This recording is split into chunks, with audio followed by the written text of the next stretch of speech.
تکرار، دلائل، یہ سب چیزیں ہو گئیں اور بات سمجھ نہیں آئی۔ وہ ایک بات کرتا تو آگے 10 جواب دے دیتی۔ تو آخر اس نے جو فیصلہ کیا وہ آپ کو میں نے سنایا تھا۔ اس نے کہا کہ پھر میں تو جا رہا ہوں، تیرے ساتھ گزارا نہیں، چونکہ جوڑ ملتا نہیں ہے۔ آپ کو یاد ہوگا جفت پر بات ہوئی تھی اور بتایا تھا کہ اگر ایک جوڑا بوٹوں کا ہو اور ایک بوٹ تنگ ہو تو دونوں ناکارہ ہو جاتے ہیں، جو پاؤں میں آتا ہے اور جو پاؤں میں نہیں آتا۔ جو پاؤں میں نہیں آتا وہ پہن نہیں سکتے اور ایک جوتا ویسے نہیں پہن سکتے۔ تو فرمایا کہ جب دونوں کا مزاج ایک سا نہ ہو تو پھر دونوں ہی بیکار ہو جاتے ہیں۔ اس لیے تیرے ساتھ میں بھی بیکار ہو جاؤں گا، بہتر ہے کہ میں کنارہ کش ہو جاؤں۔ رومی صاحب فرماتے ہیں جب بات یہاں تک پہنچی تو اس عورت کے دل میں اللہ نے احساس پیدا کیا، اور اب وہ طریقہ بتایا جا رہا ہے جو میں اس ٹی وی کے ذریعے تمام اپنی بہنوں کو، شادی شدہ بہنوں کو بھی اور جن کی شادیاں ہونے والی ہیں ان کو بھی یہ بتانا چاہتا ہوں کہ عورت اپنی حکمتوں سے بڑے بڑے طوفانوں کا رخ موڑ سکتی ہے۔ عورت اپنی حکمتوں سے بڑے بڑے طوفانوں کا رخ موڑ سکتی ہے۔ اس لیے اللہ پاک نے اس کے دل کے احوال کو بدلنے کے لیے فکر کو بدل دیا۔ رومی صاحب آگے فرماتے ہیں، عنوان کیا قائم فرمایا؟ مراعات کردن زن شوئرا و استغفار نمودن از گفتہ خود۔ کہتے ہیں کہ اس زن کا اپنے خاوند کے ساتھ پھر رعایت کرنا، مراعات کرنا یعنی اس کے ساتھ اچھے طریقے سے پیش آنا، و استغفار نمودن از گفتہ خود، اور پھر اپنی گفتگو کے ذریعے سے معافی کا طلبگار ہونا اس عورت کا۔ اب جو کلام آگے چل رہا ہے یہ سب ملتا جلتا کلام ہے، اس لیے میں آج اشعار کچھ زیادہ پڑھ رہا ہوں، مفہوم سب کا ملتا جلتا ہے، جہاں کوئی نکتہ ریزی ہوئی انشاءاللہ میں پیش کروں گا۔ تو فرماتے ہیں کہ جب اس نے دیکھا کہ اس کا خاوند اب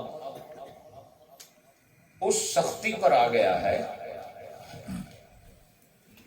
اور اس الٹیمیٹ ڈیسیژن کے لیے ریڈی ہو گیا ہے کہ جس کے بعد وہ اپنا رخ بدل لے گا اور مجھے اپنی زوجیت سے خارج کر دے گا، چونکہ اس کی نظر میں خاوند قناعت پسند ہو اور بیوی نعمتوں کے پیچھے بھاگنے والی ہو تو یہ جوڑ نامکمل ہے اور ایک چھت کے نیچے نہیں رہ سکتا۔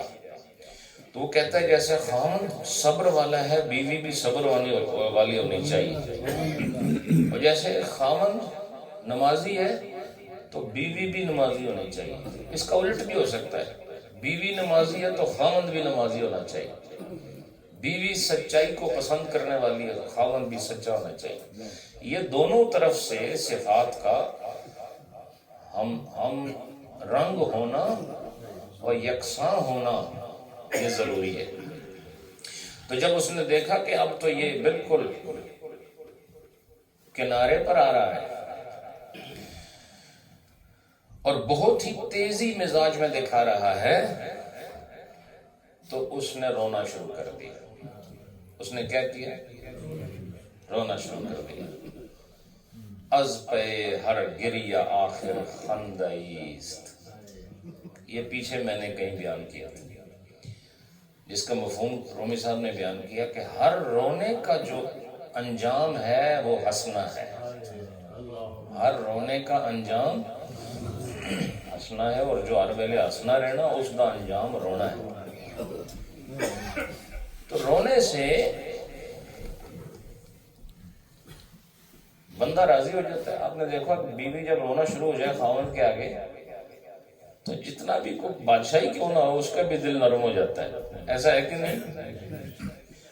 تو یہ ایک جو الرجال قوامون علی النساء، جو رجال کو اللہ پاک نے جو قوامون بنایا ہے، ان کو منتظم بنایا ہے، محتمم بنایا ہے، ان کے سر کا سائبان بنایا ہے،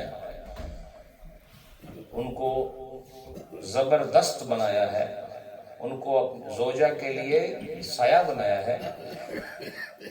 تو اگر وہ زوجہ رو پڑے تو جتنا بھی ضدی خامند ہو بالآخر وہ مان جاتا ہے. اور کچھ یہی معاملہ بندے کا خدا کے ساتھ بھی ہے. اگر یہ صحیح دل سے تھوڑا رو لے تو یہ رونا اس کے گناہوں کے لیے صفائی کا بندوبست ہے. لیکن رومی صاحب نے فرمایا کہ یہ جو گریہ ہے یہ عورتوں کا بہت بڑا جال بھی ہوتا ہے. یہ جال بھی ہوتا ہے. وہ رو پڑتی ہیں اور بس رونے سے وہ ان کی طرف سے یہ پیغام ہوتا ہے کہ بس ہم لاچار ہیں، بے بس ہیں.